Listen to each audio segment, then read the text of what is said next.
नई शिक्षा नीति का अर्थ क्या है? हम इन प्रोग्राम्स के माध्यम से यही नीचे ले जाना चाहते। मैं संस्थान को भी धन्यवाद देता हूं, जो कुछ बताया उसको मैं समझा कि नीचे तक इनकी इकाइयां काम कर रही। इन इकाइयों में ऐसे अनुभवी, उसमें जनप्रतिनिधि भी हो सकते, समाज सेवक और कई ऐसे एनजीओ के नाम से भी बड़ी बड़ी चीजें हो रही, लेकिन उन सबको भी सम्मिलित करके आम समाज को मुखर होके, क्योंकि आज सरकारी स्कूल की व्यवस्था, क्योंकि गुणवत्ता की जब हम बात करते तो मुझे फिर गर्व हो रहा है कि जब मैंने मध्य प्रदेश के रिजल्ट इस बार के देखे तो अव्वल तो हमारी बेटियां आ ही रही, सब जगह देश में आ रही।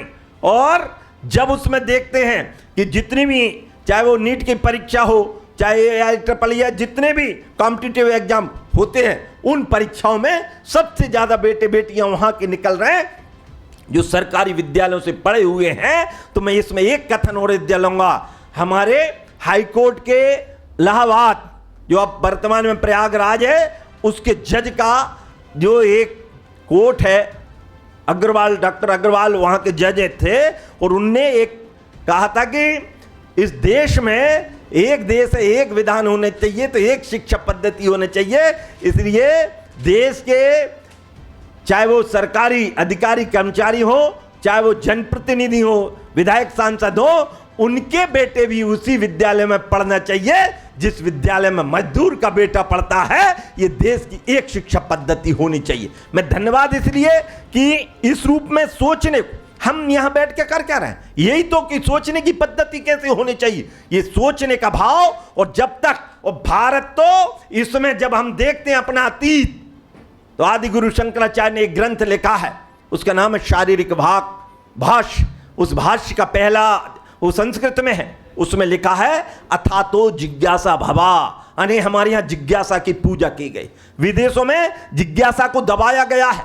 कापरनिकस ने जब पहली बार कहा कि ये पृथ्वी सूर्य के चक्कर लगा रही, तो उसको दंडित करने का काम किया वहां के राजा ने कि ये क्या बोल रहा है, क्योंकि ये तो 14वीं शताब्दी की बात, हम तो वर्षों से कहते आ रहे हैं। हमारी ग्रह की परंपरा कब से है, हमारी दिन रात परंपरा, और इसलिए हमारे भारत के अतीत को भूलना नहीं है। शून्य हमने दिया, हमको गर्व से कहना चाहिए, चाहे वो ब्रह्मगुप्त हो, चाहे आर्यभट्ट हो, हमको गर्व से कहना चाहिए शून्य हमने दिया, तो शून्य को आगे तक ले जाने का, विश्व को मार्ग दिखाने का काम हमने किया है। हमारी टेक्नोलॉजी, आज हम बात कर रहे हैं, मैं तो धन्यवाद दूंगा फिर से वर्तमान भारतीय सेना को, अभी सिंदूर ऑपरेशन, उस पर आज चर्चा भी होगी।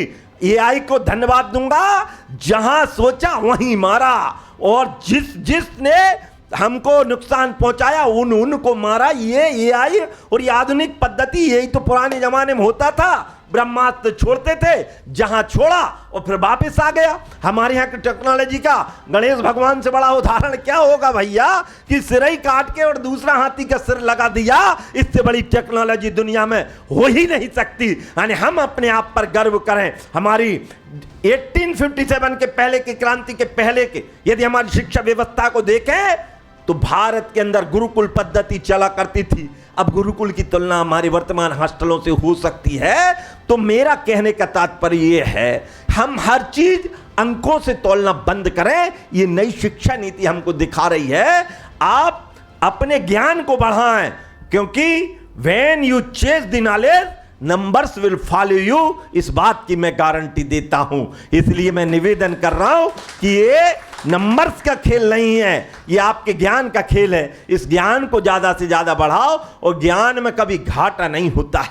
मेरे साथ एक हमारे गांव का ही बालक आया, छोटा भाई है, नीतिराज नाम, पीछे खड़ा है। इसको पूरी गीता कंठस्थ है, इसने कहीं कोई विद्यालय में उसकी शिक्षा नहीं ली।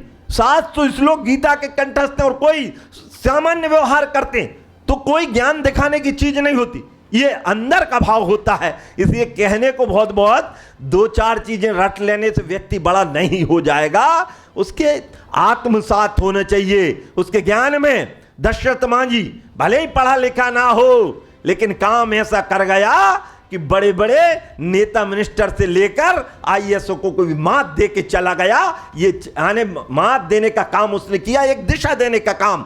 और इसलिए मैं आपसे निवेदन कर रहा हूं, शिक्षा से बड़ा पुरुषार्थ कुछ नहीं है, शिक्षा दान से बड़ा दान कुछ नहीं है। लेकिन विद्या ददाति विनयम जब हम बोलते हैं, श्लोक को, उसमें विनय हमेशा सम्मिलित होनी चाहिए और गुरु की कृपा हम असीम रहती है। मेरा आप सबसे निवेदन, आप मुझसे कई गुने बुद्धिजीवी हो, लेकिन जिसने आपको गुरुता दिया, जिसने आपको ज्ञान दिया है, उसका सम्मान जीवन भर करो। आप कभी घाटे में नहीं रहोगे, क्योंकि मैं तो ये कहता हूं, किसी देश का विकास यदि कुछ दिनों के लिए करना है तो अच्छे उद्योग धंधों को बढ़ावा दो, व्यापार को बढ़ावा दो। यदि उसको 10, 20, 50 साल के लिए करना है तो अच्छी खेती किसानी को बढ़ावा दो। यदि उस देश का विकास 100, 200, 500 सालों के लिए करना है तो अच्छे बाग बगीचे लगवाओ, तालाब बनवाओ, नहर बनवाओ, पर्यावरण की सुरक्षा संरक्षण करो। लेकिन किसी देश का विकास यदि जन्म जन्मांतर के लिए करना है तो अच्छी शिक्षा पद्धति को बढ़ावा दो। यह विषय हमारा होना चाहिए। और अच्छी शिक्षा पद्धति यानी क्या? ये किसी व्यक्ति का काम नहीं है, ये पूरी समाज जागरण का काम है। क्योंकि एक इंजीनियर गलती करेगा तो उसकी गलती, अधिकतम कोई पुल गिरेगा, उसकी गलती ईंट और गारे में दबा दी जाएंगे। यदि एक वकील गलती करेगा तो उसकी गलती, कोई केस हार गया, कुछ हो गया, कोई गलत जेल भी चला गया तो वो फाइलों में दबा दी जाएगी, वकील की गलती। यदि एक डॉक्टर गलती करेगा तो अधिकतम व्यक्ति मरेगा, वो कब्रिस्तान में दबा दिया जाएगा। लेकिन बंधुओं, यदि एक शिक्षक ने गलती कर दी तो सारे राष्ट्र का विध्वंस हो जाएगा। हम राष्ट्र के विध्वंसक नहीं, राष्ट्र के प्रवर्तक हैं। और इस मान से मैं आपसे आग्रह कर रहा हूं कि आप भी कहीं ना कहीं शिक्षा का काम कर रहे। आज एजुकेशन या हमारे कॉन्स्टिट्यूशन क्लब में बैठकर एजुकेशन की चर्चा यदि आप कर रहे हो तो ये महान पुण्य का काम यहां पर आप कर रहे हो। मुझे तो यहां आने के पहले विषय भी नहीं पता था, लेकिन मैं आपको बता रहा हूं कि इस विषय को इस रूप में कि यहां से उस क्रांति की शुरुआत, ये क्रांति होगी शिक्षा की क्रांति, ये क्रांति होगी कि लोगों के जागरण की क्रांति, ये क्रांति होगी लोगों को नीचे तक ले जाने का। क्योंकि हम बड़ी बड़ी बातें कर लेंगे, मैं ये बन गया, वो बन गया।